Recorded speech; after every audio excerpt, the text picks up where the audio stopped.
European football দলবদল। Italian football ছেড়ে ইংল্যান্ডে পাড়ি জমিয়েছেন আর্জেন্টিনার ট্যাটি কাস্তেলানোস। লাৎসিওর ২৭ বছরের এই স্ট্রাইকারকে দীর্ঘমেয়াদী চুক্তিতে দলে নিয়েছে ইংলিশ প্রিমিয়ার লিগের দল ওয়েস্ট হ্যাম ইউনাইটেড। ইংলিশ ক্লাবটির পক্ষ থেকে সোমবার এই খবর নিশ্চিত করা হয়। বিবৃতিতে জানানো হয়, লাৎসিও থেকে আর্জেন্টাইন স্ট্রাইকারকে ৪.৫ বছরের জন্য দলে নেওয়া হয়েছে।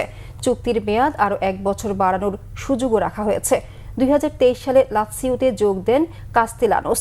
আগের মৌসুম যুক্তরাষ্ট্রের club new York city FC থেকে স্প্যানিশ ক্লাব জিরোনাতে ধারে খেলেছেন। সিরি আ লিগের ক্লাবটির হয়ে এখন পর্যন্ত ৫২ ম্যাচ খেলে ১৬ গোল করেছেন এই স্ট্রাইকার, যার মধ্যে গত মৌসুমে ১০ বার জালের দেখা পেয়েছেন। ওয়েস্ট হ্যাম বিবৃতিতে আরও জানিয়েছে, মঙ্গলবার ঘরের মাঠে নটিংহ্যাম ফরেস্টের বিপক্ষে ম্যাচেই কাস্তেলানোসকে পাবে তারা।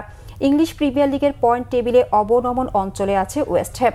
সবশেষ ৯ ম্যাচে জয় না পাওয়া দলটি এখন পর্যন্ত ২০ ম্যাচে ১৪ পয়েন্ট নিয়ে টেবিলের ১৮তম স্থানে রয়েছে।